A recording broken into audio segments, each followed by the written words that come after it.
Salutare! Vă iau din nou într-o incursiune de-a mea. Mi-era foarte, foarte poftă de un pateu de ton.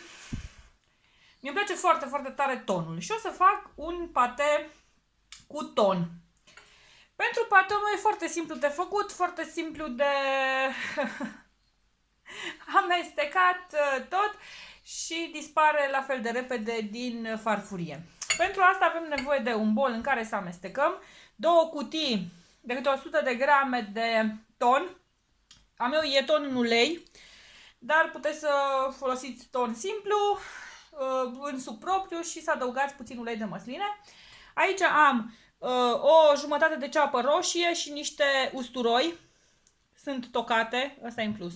Așa.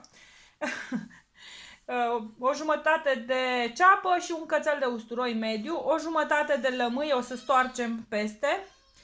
O să punem o jumătate din cutia asta de brânză, așa, fără să vrem să facem reclamă, brânză tartinabilă, ok? Puteți folosi absolut orice tip de cremă de brânză doriți, e brânză natur, fără alte adaosuri. Eu mai pun și cam 100 de grame de gogoșar murat, dar puteți să puneți castravete murat sau să nu puneți, sare și piper. Bun, trecem la amestecat.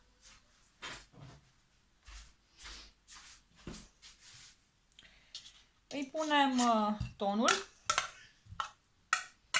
Puteți să folosiți absolut orice ton, bucăți. Eu folosesc ton bucăți pentru că tonul mărunțit, nu știu, mi se pare așa o masă care doar să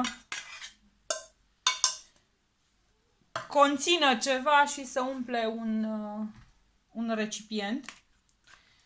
Văd doar niște bucăți de ceva plutind printr-o apă. Alta e când vezi tonul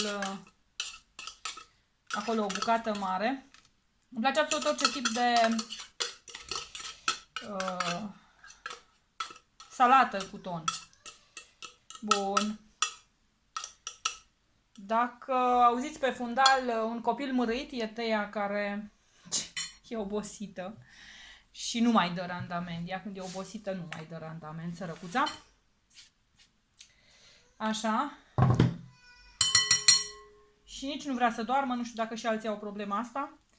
Dar eu cu a mea cel puțin am problema somnului. Noaptea doarme, dar ziua foarte rău. Ok, stoarcem jumătate de lămâie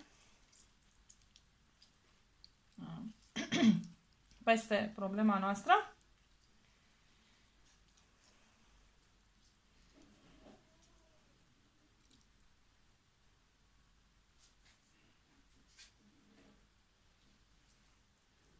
Puteți să puneți mai multă cremă de brânză dacă vreți, puteți să puneți unt în loc.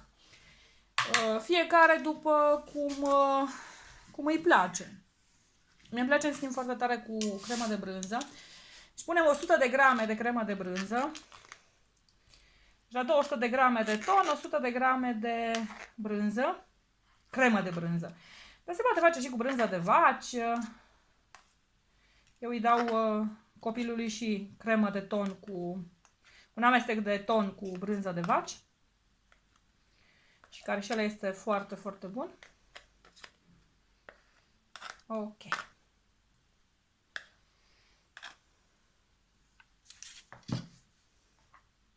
Da, sunt genul de gospodină care strânge tot de pe cratiță. Punem și gogoșarul nostru. Gogoșarul se poate folosi inclusiv la ornat. Sare și piper. Puteți să-i mai adăugați și o lingură de ulei de măsline. Eu numai chiar dacă este nevoie o să mai adaug.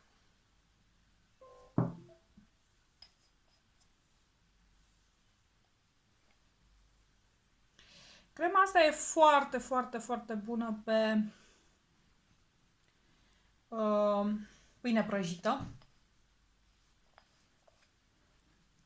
Bun. Și acum, cu ajutorul unui blender, mixer, ceva vertical, o să blenduim compoziția noastră. Puteți să-l puneți și într-un robot să se amestece la fel de bine, fără nici o problemă. Bun, deci blenduim. Dacă mai este nevoie, putem, după cum am spus, să punem un pic de ulei de măsline, să fie mai ușor de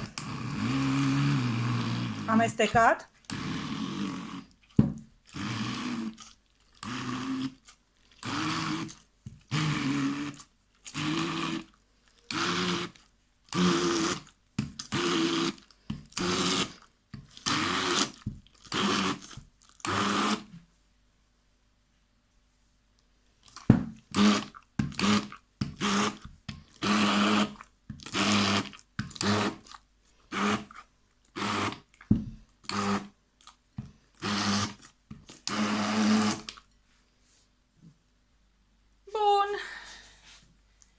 Am terminat de mixat.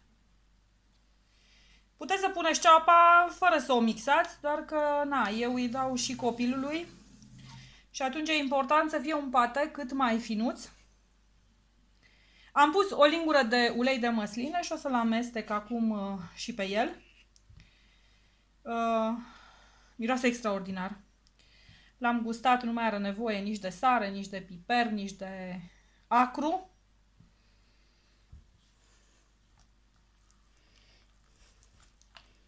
E absolut fantastic.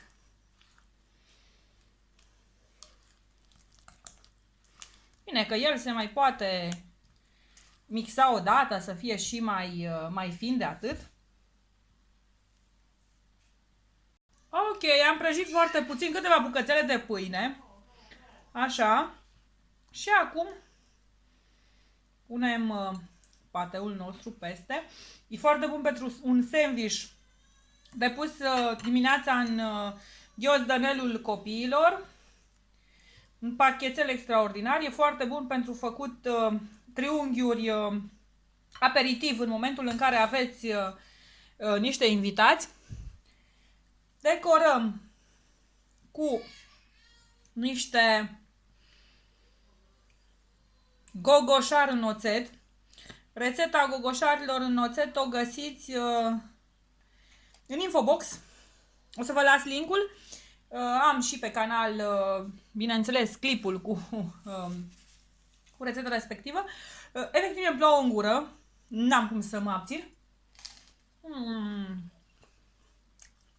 E absolut fantastică.